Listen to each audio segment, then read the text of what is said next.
Hello, greetings. Welcome to PCAP's Native Prairie Speaker Series. My name is Caitlin Rose-Eiler, and I'm the Stewardship Coordinator with Saskatchewan Prairie Conservation Action Plan, or PCAP.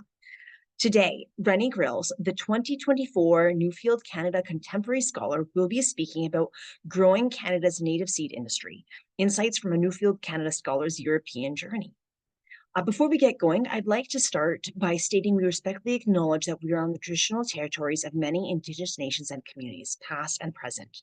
For millennia, they have worked to protect these landscapes and the life these areas sustain. I would like to thank these original caretakers and acknowledge the ongoing work and presence of Indigenous peoples in Canada today. I'd also like to note that PCAP's Native Prairie Speaker Series is a monthly presentation about anything to do with native prairie conservation or species at risk. And we will be hosting a webinar on December 10th about loggerhead shrikes by Nature Saskatchewan. And you can register for the PCAP Native Prairie Speaker Series webinars on our website. And most of our past webinar presentations can be found on our YouTube channel.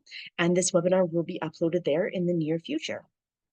A reminder to our listeners out there, if you have any questions during the presentation, just feel free to type it into the Q&A section of the webinar dashboard at any time.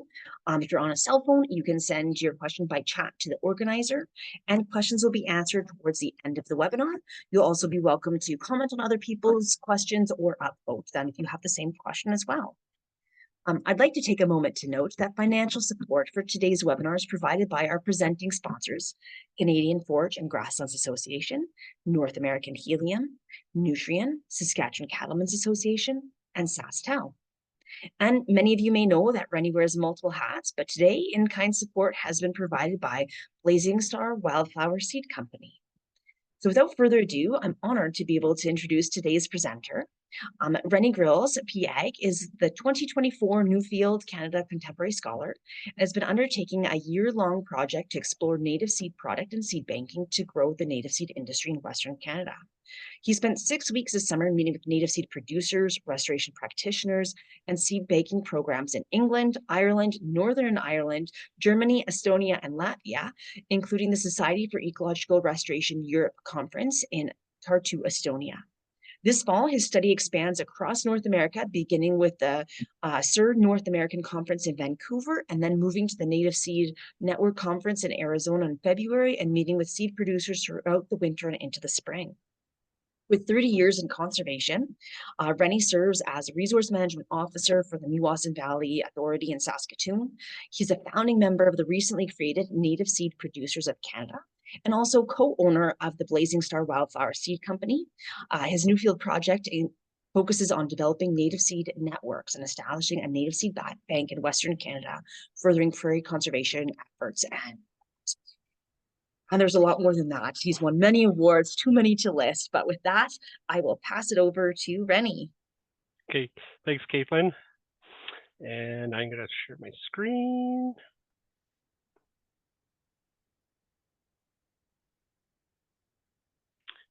Great. Well, thank you everyone for joining today. I really appreciate it. As Caitlin said, I'm a Nuffield Agricultural Scholar recipient for 2024, and I'm looking at the native seed industry as an opportunity to grow for Western Canada and some of these opportunities to expand these producer networks. I had the pleasure of traveling through Europe this summer to just visit with different programs in Europe to see what they're doing over there and try and bring back that knowledge back to Canada to look at ways to try and grow our industry in Western Canada. And the photo on the front slide here is actually at the Society for Ecological Restoration European Conference. There was a whole panel discussion on native seed producers. In that slide, we have representatives from Norway, Switzerland, Canada, Germany, Belgium, and France. So it was a unique experience to have such a wide range of experiences sitting on that producer panel. It was a major honor to be there. I'd like to thank Nature Conservancy of Canada as being my primary sponsor for my Nuffield Canada Agricultural Scholarship. And I want to really thank them for their generosity and support in helping to grow the Canadian native seed industry in Western Canada and supporting me with this project. Nuffield Canada is an international scholarship that has been around in Canada for 75 years. 2025 is the 75th anniversary. And it's an international network of people in the agricultural industry looking at learning from each other, learning from others, and then sharing that information to help grow their industries. I've known several Nuffield scholars throughout my career, and their programs and what they have done has really been inspirational for myself. And so I was lucky in 2024 to be the recipient, one of the recipients, and I'm traveling and to work on my project.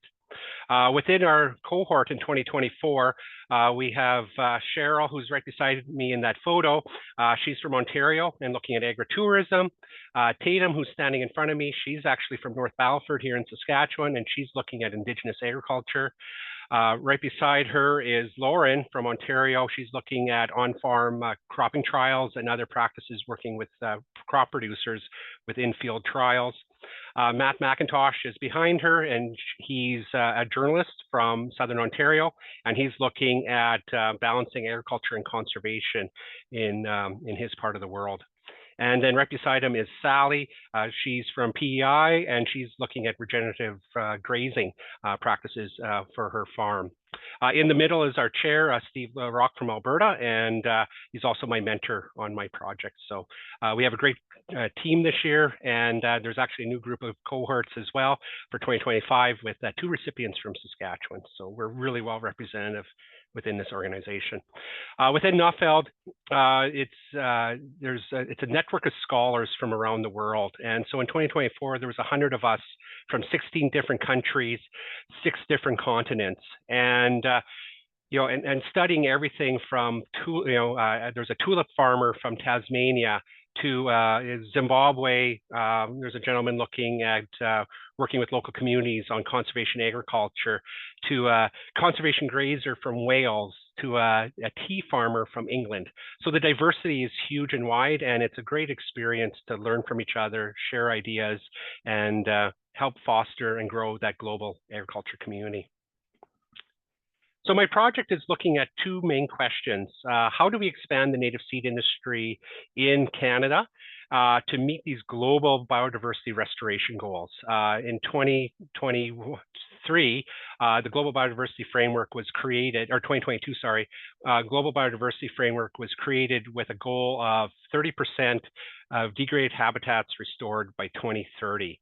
As a seed grower and also a user of native plant material in restoration work, knowing that there's such a limited amount of native seed available here in Canada, how can we work together as seed producers to expand our industry to meet those global demands? And then a second part of my project is looking at seed banking as a way of preserving and conserving that genetic diversity of our grasslands here in Western Canada, which also fits in with those targets for the Global Biodiversity Framework. As part of my Nuffield travels, I decided that I wanted to go to Europe and see what they're doing in Europe from a native seed industry perspective. My original goal was to hit numerous more countries. And of course, I was very ambitious with those ideas. And then also one of the things you find with Nuffield is as you're traveling, you start making new connections and new people that you want to meet with. And so you have to be very adaptive on your plans. Coming from Western Canada, where we have no such thing as a train service, I found using the European train system and the UK train system very, very beneficial to get around. And I traveled 6,000 kilometers on train, several ferry trips to Ireland and back, and then flights across Europe. And also being a Saskatchewan farm boy, being lost in some of these big cities and in densely populated rural areas, I got lost several times, but it was worth the experience. During my travels, my primary target was to meet with native seed producers. I found it actually quite challenging to connect with a lot of the native seed producers, sending random emails and trying to connect with them before my travels. And however, what I discovered was as I started getting more and more involved in my project and I started meeting with more and more seed producers in Europe, the doors started opening up and there was a lot of opportunities to meet with people. I also did several stops to visit small and large seed banks operations. Whenever I had a chance, I went to go visit rewilding, meadow-making, urban naturalization projects, and other restoration projects to see what they're doing in Europe and try and bring some of that knowledge back to Canada to do some, maybe it's something that we can use here as some of our tools. I had the pleasure of meeting with a couple of researchers that are using native plants as part of research projects. Try and visit as many natural spaces as possible because that's a personal interest of mine. Finding that botanical gardens are actually a great place to connect with people, especially on that seed banking. Museums, partially because of my interest in history of Europe, but also there's opportunities to visit some of these naturalization projects as well, tied into these museums. And then I ended my trip with the Society for Ecological Restoration Conference in Tartu, Estonia. So it was a really fast-paced 6 weeks. I definitely could go back, and especially after all these connections that I've made, I think there's a lot of opportunities for numerous Canadian seed growers to go back to Europe to meet with some of these people.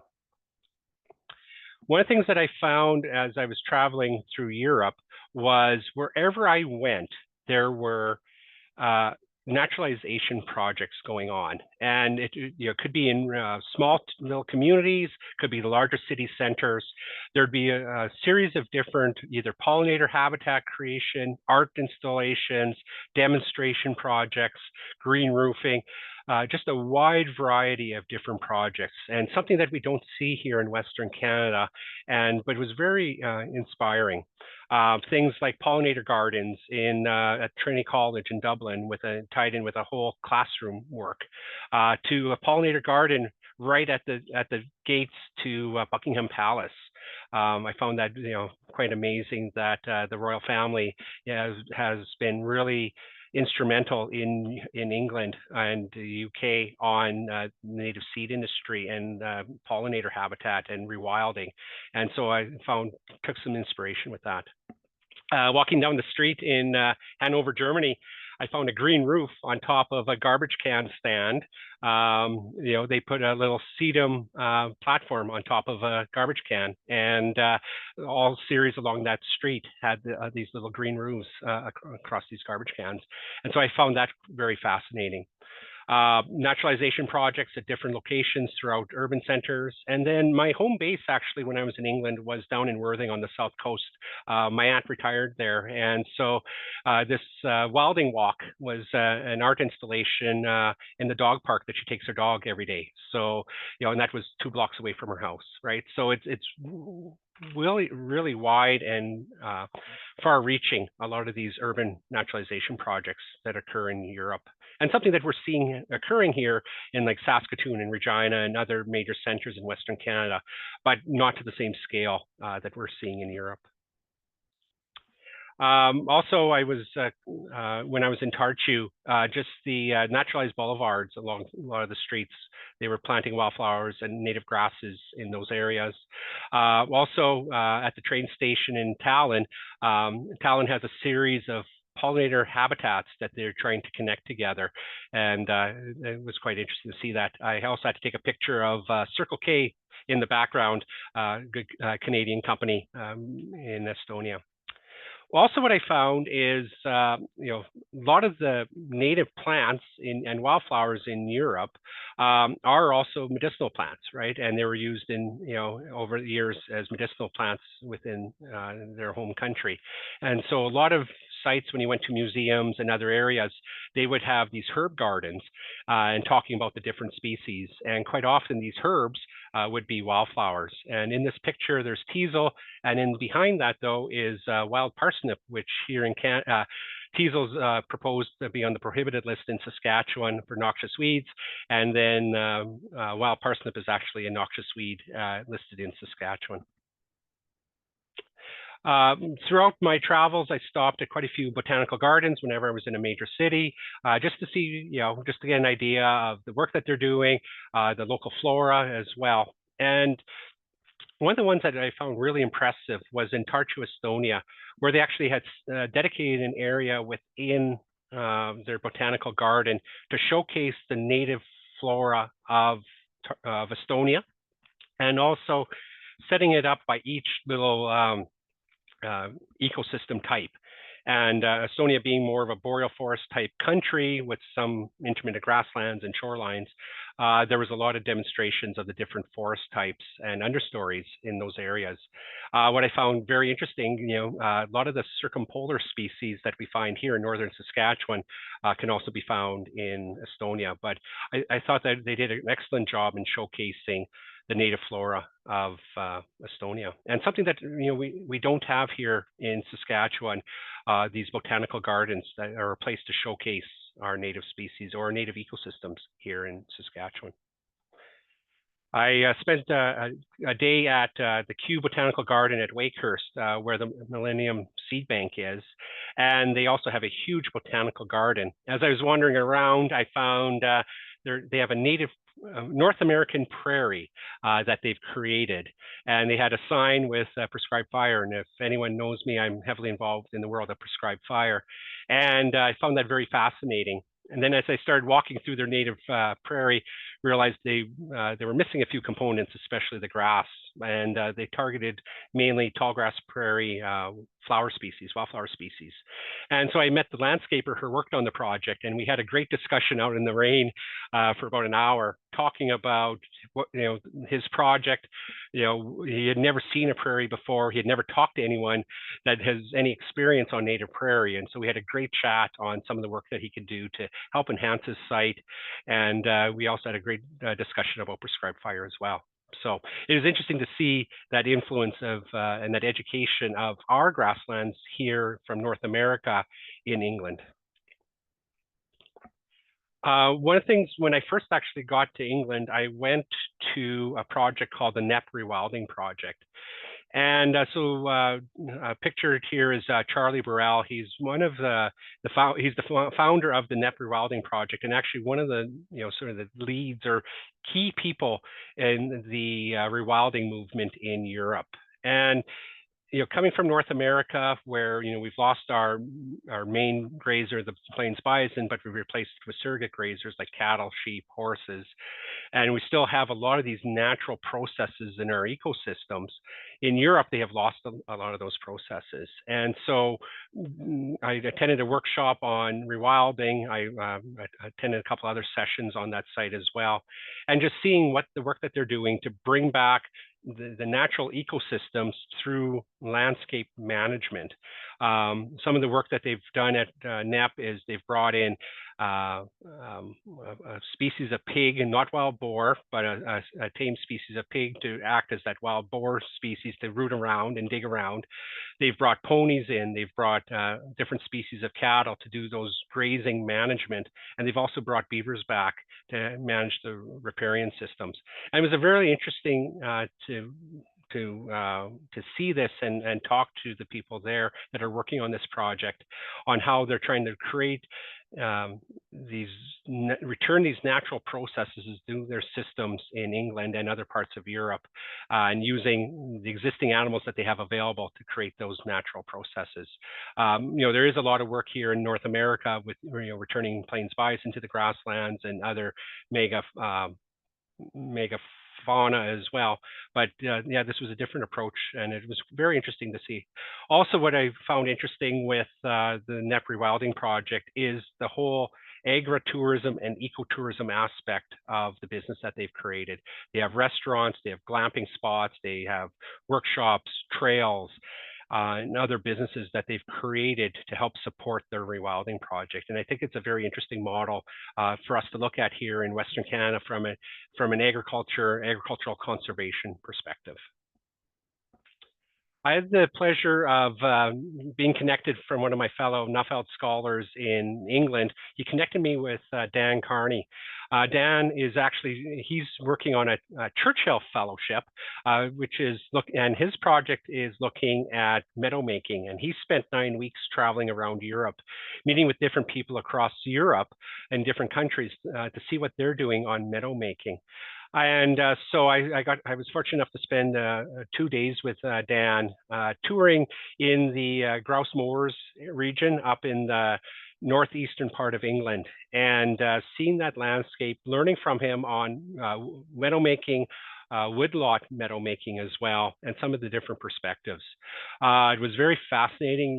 You've read stories of these landscapes and seen pictures over the years, but just to experience the roughness and the unique terrain of the moors, and then how the approaches that they take on the meadow making and how they do that restoration work. And I'll talk next slide, or I'll talk a little bit more about that.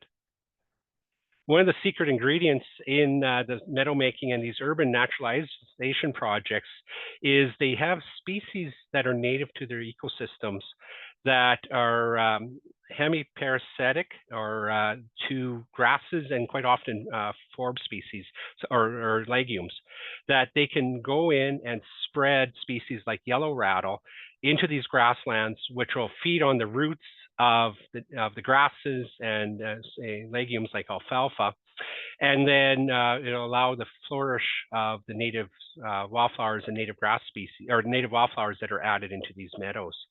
And so one species that's quite commonly used in the UK and Ireland is yellow rattle, and it was quite interesting to see the work that they do with that species.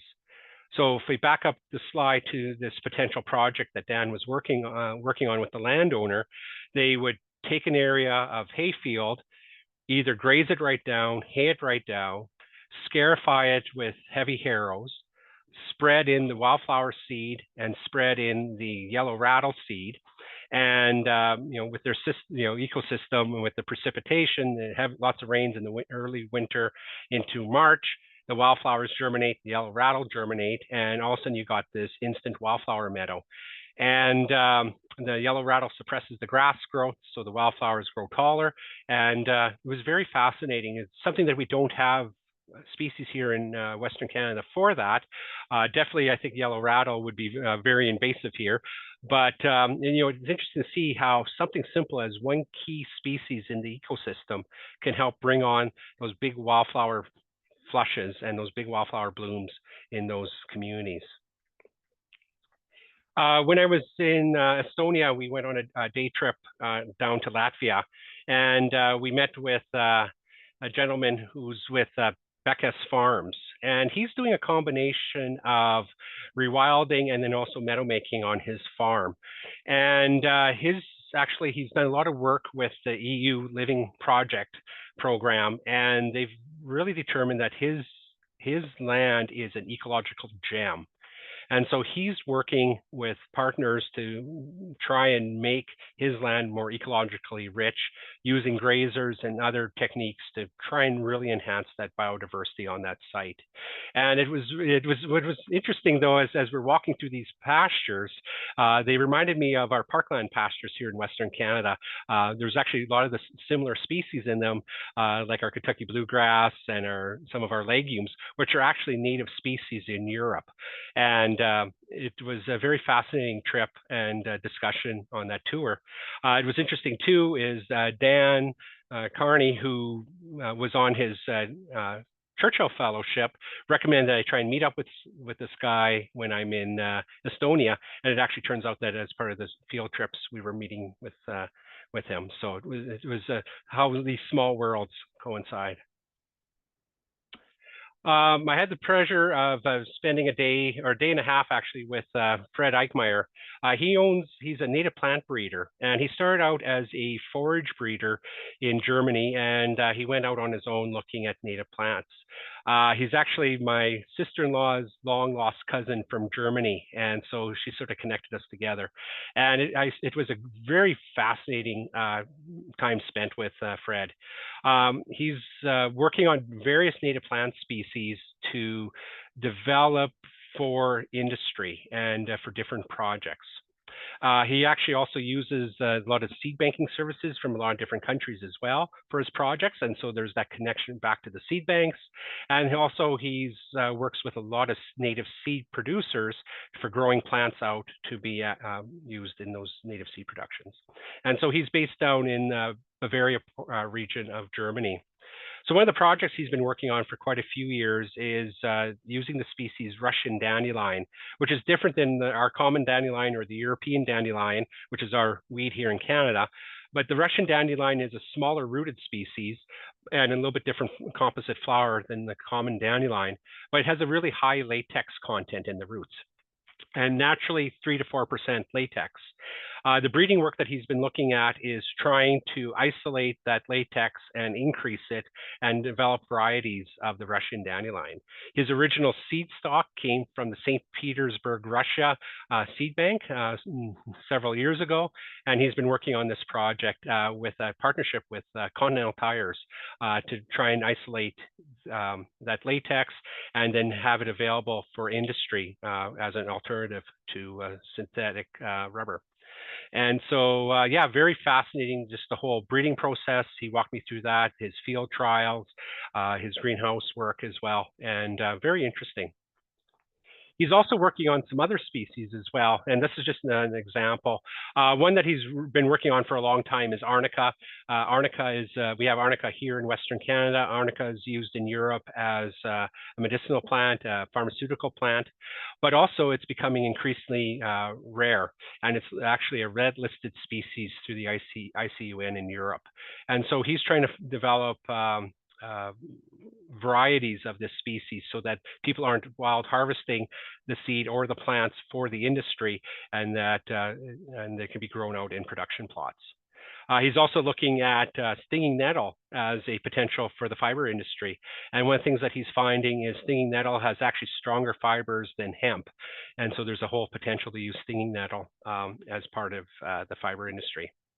Myself as a weed inspector and a person who manages habitats, common tansy is actually one of my banes of my existence, and he's actually working on it as a biofuel. Common tansy is a native plant in Europe and has a high potential for biofuel, and so he's been working on trying to isolate some varieties that have really big leaf growth and height. I've suggested to Fred that he can keep the seed in Europe and that don't send it our way, because quite concerning to see how tall those species got. As part of my travels, I visited several seed banks, and I visited the Kew Millennium Seed Bank in Wakehurst, England. This seed bank is probably hosts over 40% of the world's biodiversity in seed at their seed bank. It's a world-class research facility, and it was an amazing tour to have, getting into the background, looking into that facility. I also spent some time in Ansbach, Germany, met with Dr. Sabine at the Botanical Gardens, where she runs a gene bank there. And it was, going from the Kew to Ansbach was sort of a, oh, okay, this is actually doable, because her seed bank is actually one walk-in cooler and 2 walk-in freezers, and she actually now has about 30% of the German native plant species stored in her seed bank. While I was getting on the bus for the first tour in Estonia, I ran into Sandrine with the seed bank in Brussels, and we had a great chat. And her too, she's been doing a lot of work with seed banking, and they have a small scale operation as well. But some of the work that they've been doing in Brussels in terms of seed banking for their native plant species is very fascinating. And so I had some great discussions and some great contacts with her as well. One of the things in Germany that was shared with me is how they were selecting from a seed banking perspective. So one of the projects that I'm looking at with this Nuffield Scholarship is how do we create a seed bank for Western Canada? And the challenge in my head is how do we select for what goes into the seed bank? And so they've developed a tiered approach into how do you select down to those species. So in Germany, they have approximately 4,000 wild ferns and native plants or flowering plants in Germany. Then they broke it down into the number of native species. They broke it down into species that have multiple maybe uses for different things, whether it's medicinal or important forage species. Then they broke it down to, okay, what has some legal protections or falls under the IUCN categories, what's already been protected. So it really helped them streamline their process on what they wanted to protect. So, are trying to get into the first stages of their gene bank. And they started their project about 15 years ago, and then they started partnering with the other seed banks in Germany. So now there's 4 seed banks throughout Germany that are working together on protecting the germplasm of native plant species in Germany. So it's a really interesting model that she described, and something that we're definitely considering here for Western Canada as we start investigating this potential for a seed bank. But the primary focus of my travels was looking at the native seed industry throughout Europe. And what I found quite hilarious was actually our invasive species that we're busy tackling here in Western Canada are the wildflowers of Europe, and which makes sense, right? You know, they come over, our European settlers came, brought their wildflowers or their medicinal plants, they escaped and became invasive in our natural habitats. And so it was every time I met with a native seed producer, I would share Saskatchewan's invasive species guide with them as a gift, as a thank you for coming to see you. And a lot of them thought it was quite funny that you know, their wildflowers are invasive plants.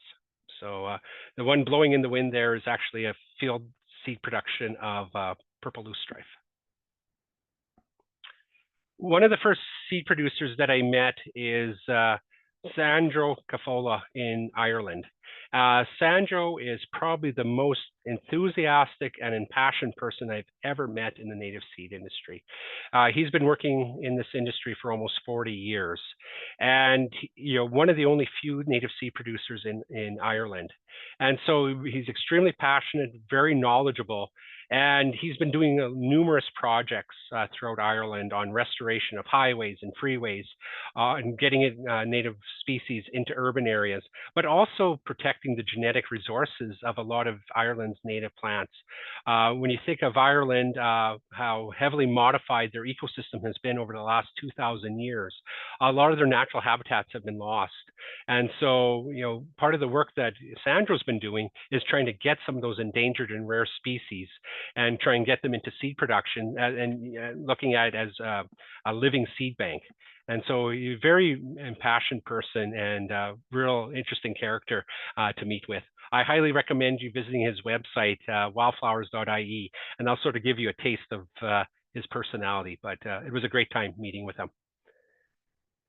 He connected me with a company in southern part of Ireland, down in Ballymountain, and met with the Arvin Group, which is owned by Roy Power, and his general manager is Paul Flanagan. The Arvin Group has been in the seed business for over 160 years, working on forage species, crop species, and the ag industry during those 6 generations. Their daughter, or Roy's daughter, Julie, actually came back from Australia just at, she had spent 3 or 4 years in Australia, came back just as the pandemic hit. And she said, you know, I don't want to work in the family forage business, but I'm interested in the native seed industry because I think there's a whole market potential here that I'm interested in. So she created a company called Connecting to Nature, where she started getting native seeds from other growers, marketing it and selling it in Ireland, and then also tying in other parts of connecting people to nature. So bird houses, bird feeders, bird seed as well, that tied into other parts of the business. And so she grew a business from there. And then she set up a business in England, out of Bristol, called Meadow-making, where she worked with a company that was a family-owned business, native seed business, that was shutting down. And so she took over that business where they buy seed from other growers as well, and she markets it. And she's done a phenomenal job marketing the native seed in England and Ireland. They've also partnered with Sandro to actually help get growing, have the Arvin Group grow native species as well. And so the partnership arrangement that they have set up is that Sandro will focus on the more difficult to grow species that he has that expertise and that knowledge and that patience to grow. And the Arvin Group will actually grow the easier to grow species. And so it sounds like a great business model of two businesses looking at that co-opetition to help grow the industry in their part of the world. So it was a very fascinating discussion.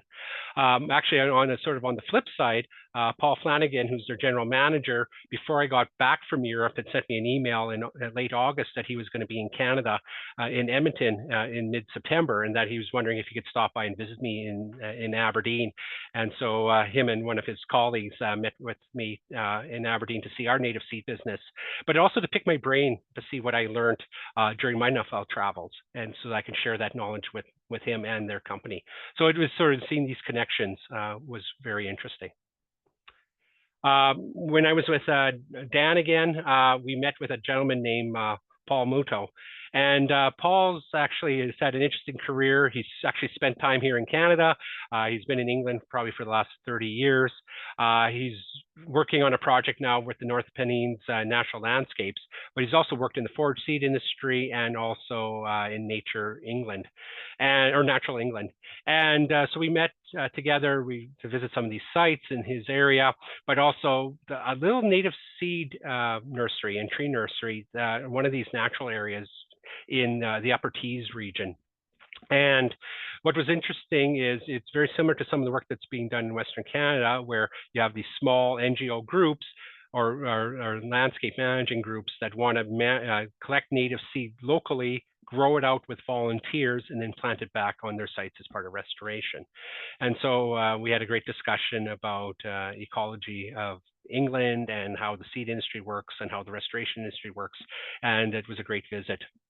The next day, Dan actually took me to meet with someone in the area who's an estate owner, who's owns this large estate and has several farmers on the estate, but he's looking at different business opportunities, and he's interested in getting into the native seed business. And so the estate owner was actually picking my brain on how we've set up our business in Western Canada and how some of the other growers in Western Canada are set up as well, and just seeing if that would be maybe a model that would fit his production. So these connections coming together. I had an opportunity to go to Naturescape Wildflower Farm. This is up in Northeast England again, not that far from Nottingham, near Langer, England. Langer was actually a major Canadian Air Force's base during World War II. And so it was neat to go to this community where Canada has a lot of history. What's interesting with this business is they've actually set up a bit of an ecotourism business with their wildflower business. They have a greenhouse and garden center where they sell seeds and their native plants, but they also have a tea room and restaurant.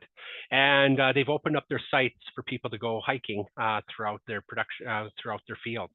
And they have a series of hiking trails and natural areas and picnic areas. And so I thought it was a quite interesting model to look at from a business perspective of what a native seed business could do in that agritourism aspect. And they have they've done a great job in letting people go and visit the plots, in little interpretive signs on each plot as well, and just seeing what some of these species can look like. And I had a great morning there. I also met with Emmersgate Seeds in England, and I met with Mark Schofield, who's one of the staff that's been working there for over 20 years. And he's sort of the person behind this, working with the company to track the diversity of the seed that they're using in their production fields throughout England. Emmersgate Seeds actually holds the Royal Crest with His Royal Majesty King Charles, and has done a lot of projects throughout England.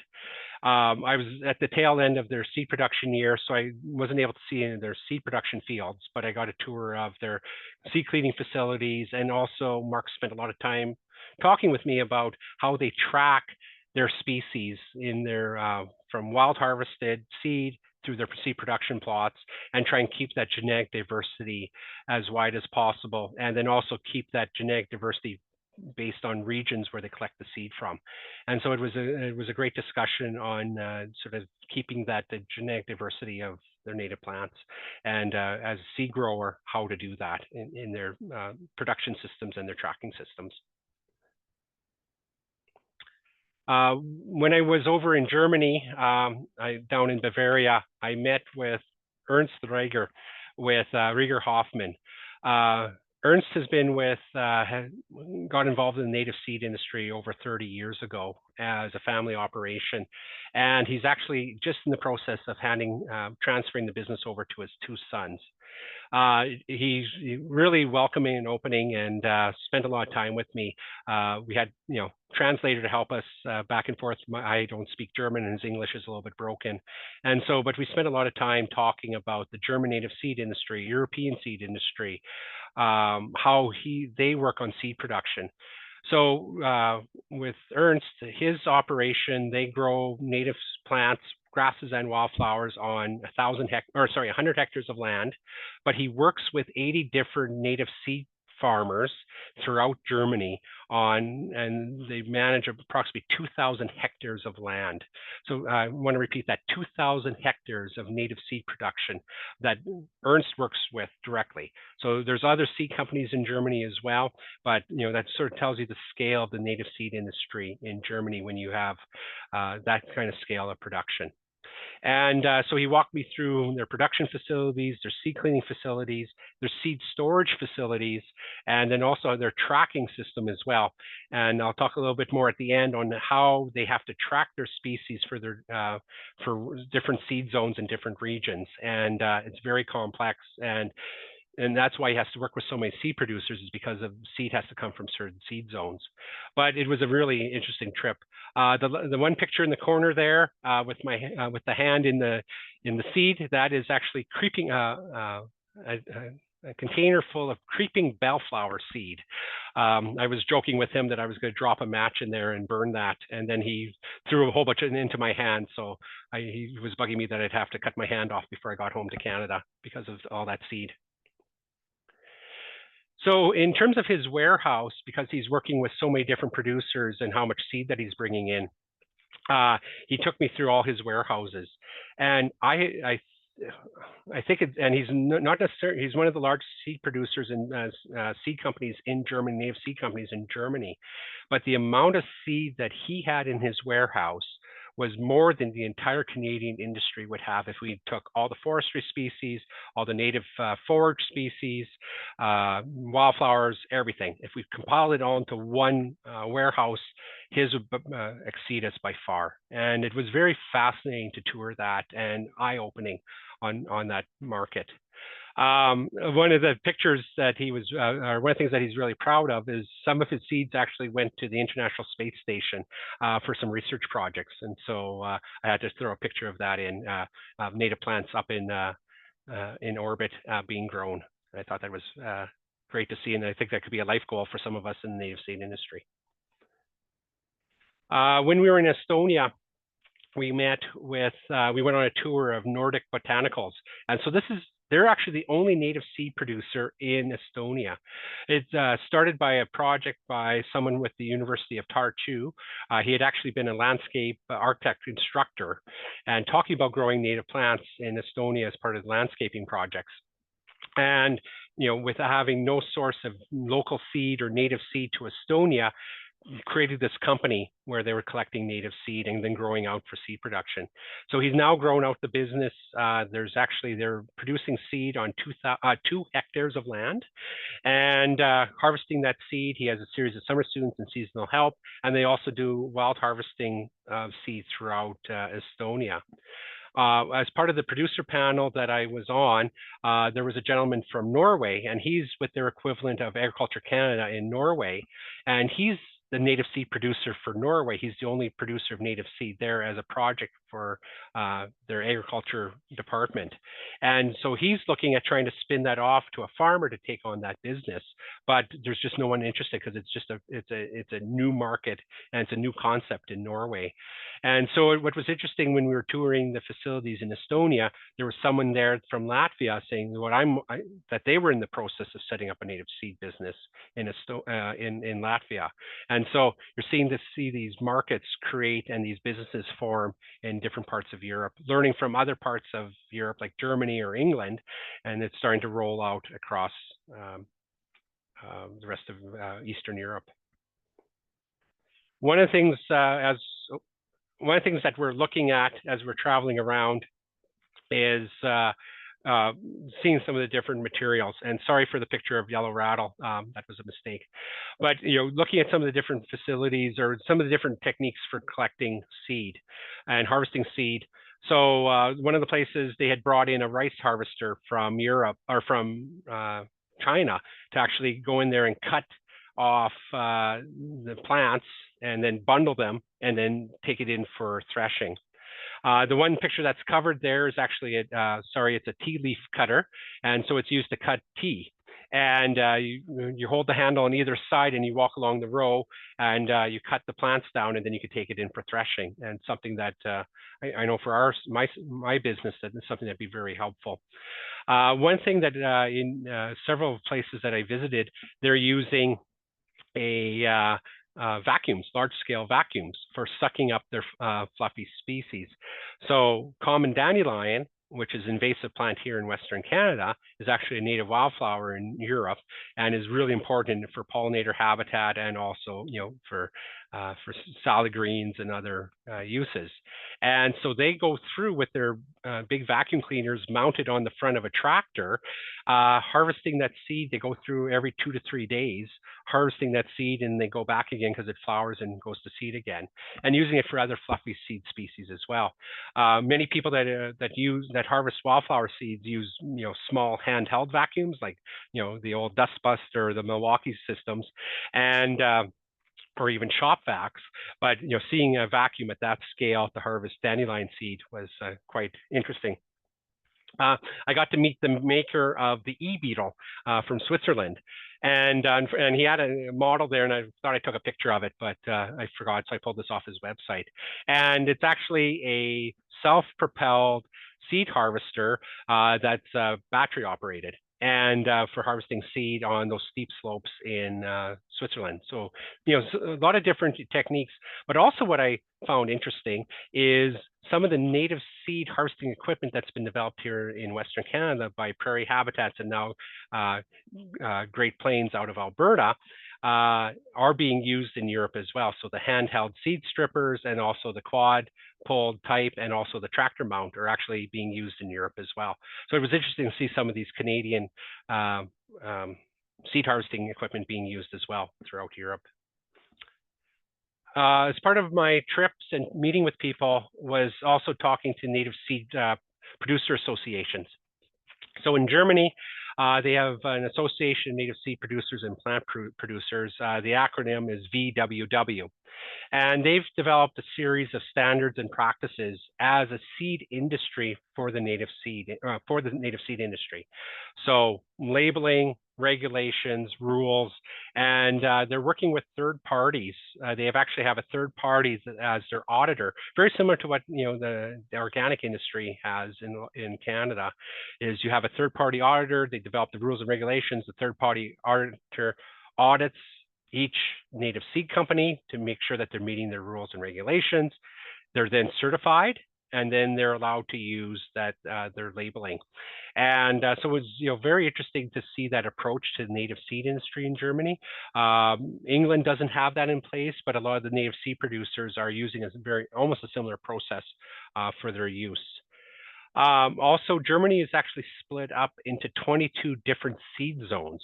And so within the seed zones, you're allowed to take wild harvested seed from that seed zone, grow it out, and then plant it back into that seed zone. And so when you look at a country the size of Germany and having these 22 different these regions that seed has to be harvested from and grown back into, it creates a very complex system. And so talking about Rieger Hoffman with their detailed inventory system and tracking system, it's very important to have that system in place. And so it also creates that opportunity, though, for many seed producers to be out there in the industry to start filling in those niches. Also, one of the things that they have in Germany is, as part of their regulations as this group, is no more than 5 generations of seed can be grown out before they have to go back to wild type seed. So this does not mean that the plots can only be in there for 5 years. This means that the seed can only be harvested 5 times and grown out again, and then sold as wild type seed. So if you take your first seed that's harvested from a wild area, plant it into a small plot. You take that handful of seed, plant it into a small production plot, that's your first generation. You take that seed, harvested, you plant it out again, it's the second generation. Take that seed and increase their plots to third generation, yeah, and so forth. And so one of the regulations that they have in place is no more than 5 generations. I was just at the Society of Ecological Restoration conference in North America, and there was a researcher from the United States looking at some native seed production plots in the United States and looking at the generations of a couple of the different seed companies. And they tracked one species that had gone through 8 generations from a native seed grower, and they were seeing that genetic drift occurring. And it was because of that selection that occurs. And it's not necessarily intentional, but it could be unintentional as well, selection. Going back to Sandro Carfola in Ireland, one of the things that he does is to help maintain that genetic diversity, because when you come through with the harvesting equipment at one time, you're selecting for everything ready at that time.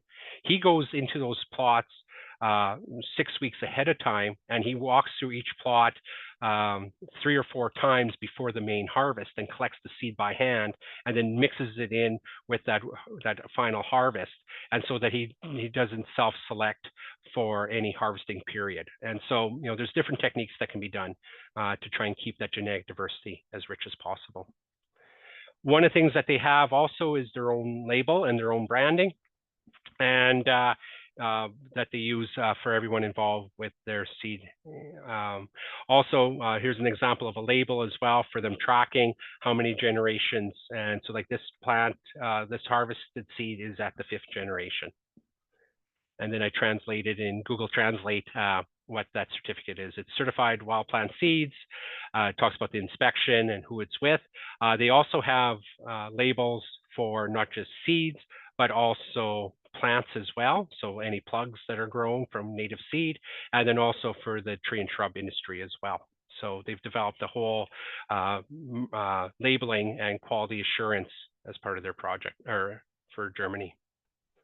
Also, Europe has a Native Seed Producers Association, and they were created in 2020, trying to bring people together, the native seed producers across Europe together to, bring in that sustainable seed sourcing, traceability, transparency, and seed quality. One of the things what's happening in Europe is seed is coming in from other parts of the world where it can be grown cheaper, and they want to try and make sure that their genetics are preserved as well. Very similar to us here in Canada, whereas we got seed coming in from, especially if you go to a big box store and you buy a wildflower seed, there's no guarantee that it's from Canadian or Western North American varieties or Great Plains varieties. And so, they're working really hard to try and do that quality assurance. In terms of how does this happen in Europe, that they can have these opportunities to grow that native seed industry, there's a lot of different programs available out there. England or UK is no longer part of the EU, but they've had a program for several years called the Biodiversity Net Gain. So every time that there's a loss of any habitat, there has to be a net gain in replacement of habitat elsewhere. Could be tied in with that development or adjacent to the development or in private lands as well, or in farmers' fields. And so there's opportunities there for funding for producers to do things like meadow making, to do woodlot meadow making, to do buffer strips for pollinators, for urban areas to do these enhancements as well within their parks and their natural areas as well. So it's created this whole funding mechanism available for people to tap into funding. And it's a very interesting model that seems to be quite effective in England or in the UK, and that could be something that we can look further here in Canada. Also, European Union just approved the nature restoration law in August of this year. And so the goal of the restoration law is to try and restore degraded habitats back in Europe. And so it creates this whole opportunity for potential funding programs within Europe for the native seed industry to tap into potential funding programs to meet the requirements of this restoration law. And so it'll be interesting to watch over the next 5 years to see what comes out of this and see if the native seed industry grows in Europe with this nature restoration law. But, here in Canada, we are seeing the growth of the native seed industry, and seed producers and agencies and practitioners working together to grow the industry and communicate and share resources and ideas and improve standards and practices. A couple of years ago, the Southern Alberta Native Seed Collaborative formed as part of the Grassland Restoration Forum. And they're working in Southern Alberta to try and improve access to native plant material for restoration purposes in Alberta. Here in Saskatchewan and Manitoba, we definitely want to thank Michael Skinner with Skinner Native Seeds in Manitoba for taking the lead on. We're in the process of creating a Manitoba-Saskatchewan Native Seed Collaborative as well. And so this is bringing together federal, provincial agencies, government agencies, NGOs, seed producers, land managers to start talking about the native seed industry and how we can make things more seed available and better seed available on the market. Also, back this summer, we just launched a group of us across Canada, created an organization called the Native Seed Producers of Canada. And these are native seed producers and farmers that are growing native seeds for industry, for either restoration, for urban pollination habitat projects, for farmers, for ranchers, for other projects. And it's to provide a voice for the native seed industry in Canada. The lead for this has been Jenny Forche with Northern Wildflowers out of Sudbury, Ontario. And it was interesting. Her and I attended the Society for Ecological Restoration Conference in Quebec City in summer or June of 2023. And there was a lot of talk about, the native seed industry for Canada, for native seed standards, the whole restoration 30 by 30 goals. And both of us as native seed producers and growers, we're trying to figure out how can we make this happen. So I started thinking about, as part of applying for Nuffield, looking at producer networks for native seed industry. And then Jenny on her end started looking at this as well. And so we've been able to pull together this new group, and we have more and more seed producers that are signing on every day. And quite a few of these people involved are hopefully on this webinar today. So thanks everyone for all that hard work to bring us all together. So for myself and my Nuffield project, my project is still going on. I have to have a draft report to Nuffield by September 2025 with my suggestions, recommendations, and where the models that we could look at here in Canada to grow the native seed industry. So within that, I'm still going to continue some travels. I'm not going to be gone for 6 weeks again, but I will be doing some smaller trips. I want to attend a National Tree Seed Center in New Brunswick that are working on seed banking projects for native trees across Canada. The Native Prairie Restoration Reclamation Conference in Regina in February. Arizona, they're hosting the Native Seed Network Conference in end of February as well, which I'm hoping to attend. And then I'm also planning a series of visits with various seed producers across the United States, Ontario, and the Prairie provinces over the spring into through winter, spring, and early summer. And so my project is to be presented to the Nuffield board in late fall, early winter, late fall of 2025 or early winter 2026. And then that report will be made available to the public. I'd like to thank my sponsor, Nature Conservancy of Canada, for sponsoring my Nuffield Scholarship. And I also want to thank the additional support from so many different groups.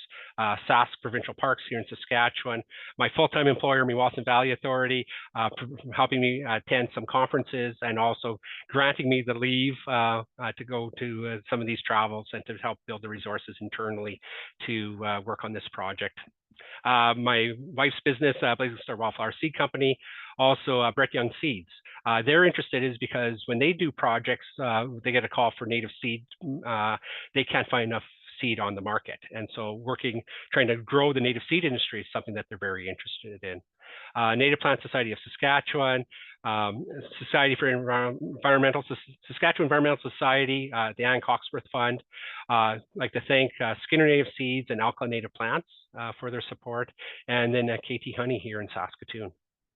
I'd also like to thank the in-kind support from multiple groups, Canadian Prairie Pacific Fire Exchange, Lonesome Dove Ranch, Pollinator Paradise, YXE here in Saskatoon, One School, One Farm, Saskatchewan PCAP, Saskatoon Farmers Market, and the Saskatoon Nature Society. So thank you for all your in-kind support, for, sharing my messages and sharing my social media, and then also speaking opportunities as well.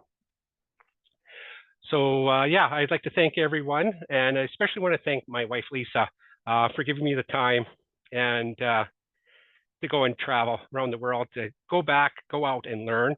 I'm finding that I'm starting to get a little older in my ears, and backpacking across Europe was could be a little bit tough, but to be there for my support and for encouraging me to follow this Nuffield dream that I've had for over 30 years. The picture is our seed production plots that we have outside of Aberdeen. Our goal is to keep expanding and grow our industry, or grow our business, and looking at these looking and visiting people in Europe and now going into the United States. I have a lot of great ideas on how we can grow our business and help other businesses grow their business as well. So with that, I'll pass it over to Caitlin for questions. First of all, thank you so much for the really detailed, informative, and interesting presentation. You kind of checked all the boxes there. It was really, really good. And there's been lots of people writing in comments about how much they've enjoyed this presentation. So thank you, Renny, for taking the time to share all of your insights with us today. We do have a lot of questions that have come in. So I know we're already a bit tight on time, but if it's okay if we stay on the line for another 10 minutes or so, I'll give them to you rapid fire. So a question from Elise. What was your biggest takeaway from your trip? Probably the biggest takeaway is the traceability of our seeds, or whether it's grasses, forbs, native trees, being able to trace all the way back to the generations, from where it was wild harvested all the way to how many generations. I think that's something that we don't necessarily do here in Canada. I think a lot of seed growers know where they got their wild type seed from, but we don't necessarily do that traceability and that accountability. So that's definitely something that I think to help build that quality assurance within our industry. Awesome. And Holly says, it seems like there's way more demand for native seed in Europe. Would you agree with that? Yeah, most definitely. You have to, one thing to look at too is the population, right? So, England has 60 million people on a small land base. Germany's 80 million people. So really large land base, heavily fragmented land base as well, but also a lot of interest in things like pollinator habitat, renaturalization projects as well. So definitely, their market is a lot stronger in a lot of parts of Europe, but you could see those burgeoning markets too, like in Estonia, right? So,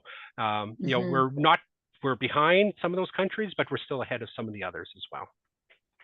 And would you say that's because of awareness or policy, or I think a like combination, you said, just land base? Yeah, I think a combination of awareness and also policy, right? So if you're walking down the street and all of a sudden you see a nice, pretty wildflower meadow in your park, people go back to their home community and say, we want the same thing, right? And so, I was in some communities that were, 100 people, and they would have a pollinator habitat in a small community of 100 people, right? So it's once you do build it, people will want more of it, right? So. And it's happening. It's happening here. We're seeing it in Regina and Saskatoon and some smaller urban centers, and I think it will continue as well. Awesome. And Darren's wondering, who is the biggest consumer of native seed in Europe? Is the cost of production and seed price an issue as it is here? Yeah, the cost of production is, it's a lot, because of the scale, there's more seed produced, so the price is down a little bit more than what we have here. Probably their biggest buyer in Germany is actually the ag industry, with a lot of the economic incentives that they have for either pollinator habitat, for biodiversity habitats, or naturalization of certain areas. However, one thing that Ernst Rieger shared with me was this summer, there was actually a cut to one of the main funding programs in agriculture, because money was redirected to the war efforts in Ukraine. And so he's sitting there with this large this amount of seed for a program that he was gearing up for that got canceled at the last minute. So very similar to us here in Western Canada, we see these ebbs and flows with government programming, and they're subject to those same issues as we are. Thanks for that answer. There's a few questions about kind of contamination. Where the biggest areas of growth for Canadian seed growers could where do you think are the biggest areas of growth for Canadian seed growers for seed cleaning and storage? And is graminoid contamination prevalent in Europe like it is here? Yeah. Okay, so I'll talk about the graminoid contamination. It's interesting, the graminoid contamination, they're really not worried about it because they're Kentucky bluegrass and, our invasive grasses like Kentucky bluegrass and smooth brome are native to there. And so they're actually buying the cultivars that we use in our tame forages as part of their meadow making projects, because to them it's very similar to an ecovar or a cultivar of a native plant material. So for them, they're not as concerned about graminoid contamination. However, they are concerned about some of the graminoids coming in from other parts of the world, like Africa and Eastern Eurasia. So they have those concerns. What I found also interesting is when they're growing their seed production plots, quite often it would be a mix of multiple species, and they would harvest them together, and then they would clean them out separately or sell it as a mix. And it would have some graminoids in there and wildflowers and a bunch of different species. So which is a little bit different than here. We try and have it a really strong agronomic approach with species separated out and as clean as possible. They also want to have clean seed as well, but some producers do these mixes as well. In terms of for Canada, probably the biggest growth potential is actually, like, especially for Western Canada, is native seed, grass seed perspective. That's one thing that I think that's holding us back on large scale restoration in croplands and conservation areas, is that we have a lack of that native grass seed material to get that seed planted onto that landscape. Wildflowers and forbs and shrubs, yes, it's extremely limited, even more limited, but you need to get those grasses in first. Probably the other biggest challenge, though, is the cost of land. Land prices are through the roof right now, so really hard to get people to take their $2,000 an acre land and convert it to native plants, to native grasses without some sort of incentives. But then also from a seed industry perspective is the lack of storage. We have no storage for native species. So I myself, as a wildflower seed producer, I could be sitting on seed for 10 years and because there's no market for it. And, we need to look at some of these storage opportunities as well. Thank you for that answer. Darren is wondering if you saw any techniques or ideas to better handle difficult species such as stipes. Ooh, yeah, it's interesting. They're the same as us. They're playing with all the different equipment that they can find, and like that rice harvester from that was ordered through China, right? They're looking the same as us for different pieces of equipment and materials to do seed harvest and drying and storage as well. So, it's actually a universal problem that it was very similar to our experiences here that they have there as well. So I wish they had a simple solution. They don't have one, and neither do we. So, and I think that's how we share our knowledge and experience, and talking to people in the United States and Canada and England and Germany, eventually someone will figure something out, and then we could share that idea around. Absolutely. And May is wondering if you incidentally encountered any innovative planting approaches in your travels. Yeah, the most innovative one that I thought was that using that yellow rattle species, as that semi-parasitic plant to reduce the competition growth of the grasses. That was actually the most fascinating one that I saw. Everything else that they're doing is very typical to what we do, but that one, that using that hemi-parasitic plant is something that was quite unique, that we don't have that here in Canada, but I found that really unique. They use regular drills like we do. It was actually interesting in some of the greenhouses, they were using root trainers that we grow our plants in, that we sell, that are the open book ones that were actually made in Canada, right? So, and they're using them in Europe. So yeah, it was very interesting to see those similarities.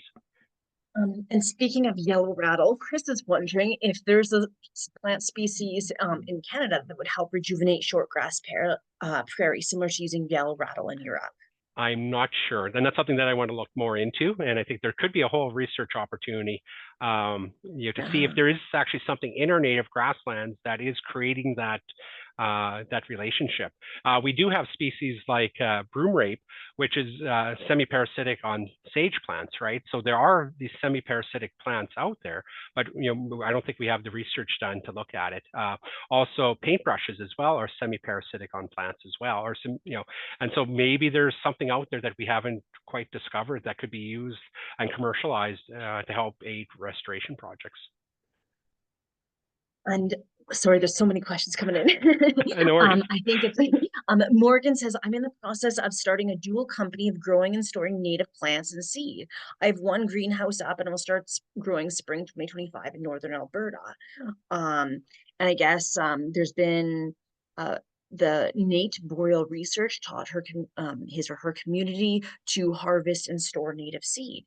So maybe I'll connect you afterwards and there's a potential for collaboration or something there. Yeah, no, that'd be great. And yeah, Nate's been doing some great projects up in northern Alberta. And please connect. Awesome. Well, there's lots more questions here, but I don't think we have time for them all today. But I want to read a few of these amazing comments. So Penny says, thanks for the very informative webinar. Seems like it's a big business in this part of country. Thank you again. Carlos says, thanks for the webinar. It gives me hope for our future. I'm like, that's right. Yeah. And Allison says, amazing presentation, Renny. Such fascinating info. Very uplifting to know this work is going on all over the world. So I think that's a good one to end with. So thank you so much, Renny, for sharing all of your insights with us today. Okay. Well, thanks, Caitlin, and thanks everyone for joining.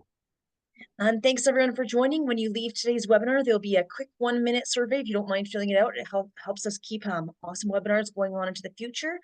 This webinar has been recorded and will be uploaded to the PCAP YouTube channel in the near future. And if you've not signed up yet, don't miss our loggerhead strike webinar happening on December 10th. And that's it for now. So thanks so much, everyone, and have a great rest of your day. Bye.